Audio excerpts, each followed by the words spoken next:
मित्रों, आपको पुस्तक बालकों का भावनात्मक निर्माण, बाल मनोविज्ञान, लेखक श्री राम शर्माचार्य, पृष्ठ 24 से पढ़कर सुनाते हैं। बच्चे सत्यनिष्ठ कैसे बने।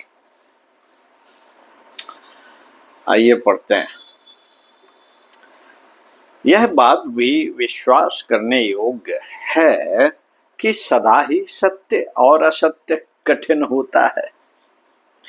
झूठ बोलने में, बेईमानी करने में, ठगने में, चोरी करने में, व्यभिचार में, चालाकी में, चतुराई में, होशियारी और पेशबंदी की बड़ी आवश्यकता है। इसके विपरीत सच बोलने में, पूरा तौलने में, ईमानदारी बरतने में, सदाचारी रहने में किसी खटखट की जरूरत नहीं। लेकिन संचित संस्कारों, पुरानी आदतों और वातावरण के दुष्प्रभावों के कारण सन्मार्ग पर चलते फिरते पैर फिर जाता है, फिसल जाता है। आदमी सत्य के विपरीत झूठ का अवलंबन लेता है। इसलिए आवश्यक है कि बचपन से ही सत्य बोलने की आदत ढाली जाए। बच्चे में सत्य बोलने की आदत डालने हेतु जो सबसे बड़ा प्रयास करना है वह यही कि माँ बाप स्वयं सच बोलें। झूठे माँ बाप अपने बच्चे में सत्य के प्रति आस्था पैदा ही नहीं कर सकते। महात्मा गांधी ने सत्य का पाठ अपने पिता से पढ़ा था। उनके पिता राजकोट रियासत के दीवान थे, परंतु सदैव सत्यता के मार्ग पर चलना उन्हें पसंद था। एक बार सत्य बोलने के लिए उन्हें राजा का कोपभाजन भी होना पड़ा और वे जेल तक भेज दिए गए, परंतु उन्हें छोड़ दिया गया। उनकी ख्याति स्थायी हो गई। व्यक्तिगत उदाहरण सबसे महत्वशाली और प्रभावकारी माना गया। बच्चा चाहे हजार पुस्तकों में सत्य की महिमा का प्रतिपादन करने वाले श्लोक, चौपाइयां और दोहे क्यों ना पढ़ ले, लेकिन यदि कोई व्यक्ति अथवा उसका वातावरण सत्य की महिमा को स्वीकार नहीं करता तो वह भी सत्य के प्रति आस्थावान नहीं बन सकेगा। माँ बाप के ज्वलंत उदाहरण ने बालक मोहनदास करमचंद गांधी में सत्य के प्रति निष्ठा पैदा कर दी। पाठशाला में जब निरीक्षक आया तो मास्टर के संकेत करने पर भी उन्होंने अपने साथी विद्यार्थी की कॉपी से देखकर स्पेलिंग ठीक नहीं किया। यह केवल उनके माता पिता का प्रभाव था। सत्य के लिए वातावरण चाहिए। माता पिता के उदाहरण के साथ साथ परिवार एवं बच्चे के साथियों को भी ऐसा होना चाहिए जो सच्चाई को जीवन नीति समझते हो। धार्मिक भाषा में इसी को सत्संग शब्द से संबोधित किया गया। जिन बच्चों को आदर्श व्यक्तियों के संपर्क में आने का सुअवसर बचपन से मिल जाता है, उनका चरित्र हीरे के समान चमकदार बनता जाता है। यद्यपि आज सच बोलने वालों की तुलना में झूठे लोगों की बहुतायत है, फिर भी ऐसा नहीं माना जा सकता कि सच्चे लोग हैं ही नहीं। हर क्षेत्र और हर गांव में ऐसे लोग होते ही हैं। माँ बाप को चाहिए कि गांव, मोहल्ले अथवा नगर के ऐसे लोगों जिनको वह भली बात जानते हो, उनके पास लड़के को कभी ले जाकर परिचय करा दें। बच्चे के दिल में उनके प्रति आस्था पैदा करके उन्हें यह उपदेश भी दे दें कि कभी कभी इनके पास अवश्य आया करें, ताकि उनके संपर्क से उसे बहुत कुछ शिक्षा मिले। दूर रहने वाले सत्यवादी और आदर्श लोगों से बच्चे का पत्र संबंध कराना चाहिए, संबंध कराना चाहिए। 2-4 लोगों के नाम पते यदि माता पिता अपने बच्चे को बताकर किसी तात्कालिक समस्या पर अपने से उनको पत्र लिखा दें तो उत्तर आने से बच्चे में स्वयं उन लोगों के प्रति रुचि पैदा होगी। तब वह उनको पत्र लिखना आरंभ करेगा और धीरे धीरे उनके चरित्र का प्रभाव बच्चे पर पड़ता रहेगा। बच्चे के संगी साथी ऐसे होने चाहिए जैसा कि आप अपने बच्चे को बनाना चाहते हैं। लोफर, गुंडे या फैशन परस्त लड़कों के साथ उठने बैठने अथवा खेलने टहलने की अनुमति आप बच्चे को कदापि न दें, चाहे आपको कुछ कड़ाई ही क्यों ना बरतनी पड़े। आप बच्चे की मुंह देखी न कर उसे बुरे लड़कों के साथ संपर्क रखने से मना करें। साधारणतया 14-15 वर्ष की अवस्था होती है जब बच्चे के अंदर उमंग होती है। वह हर अच्छाई बुराई का मजा चखने की चेष्टा करता है, सभी के संपर्क में आने की चेष्टा करता है। इसमें उसे कोई दोष नहीं मालूम होता। जब माँ बाप उसे किसी विशेष सोसाइटी में जाने से रोकते हैं, सिनेमा अथवा नाटक देखने से रोकते हैं, तो वह तरह तरह के तर्क देकर अपनी श्रेष्ठता एवं दुर्भावना को सिद्ध करने की चेष्टा करता है। माँ बाप के निर्देशों के औचित्य का अपने तर्कों से खंडन करके अपनी बात को सही सिद्ध करता है। इस आयु में बच्चों की तर्क शक्ति बढ़ जाती है।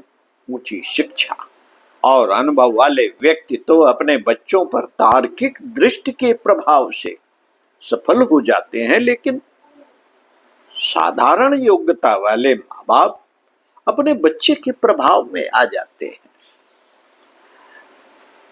इसलिए इस अवस्था में चाहे थोड़ी कड़ाई करना पड़े, मगर बच्चे को बुरी सोसाइटी में उठने बैठने खेलने आदि की अनुमति न दी जानी चाहिए। उसे खेलने घूमने टहलने तथा मनोरंजन का अवसर दिया जाए, लेकिन बुरी सोसाइटी के साथ नहीं।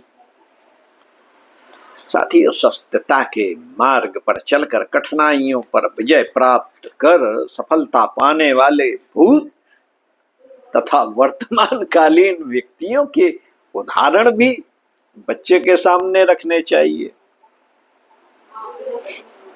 ऐसे लोगों के जीवन चरित्र पढ़ने के लिए बच्चों को पुस्तकें भी उपलब्ध करनी चाहिए तथा उन्हें उत्साहित भी करना चाहिए।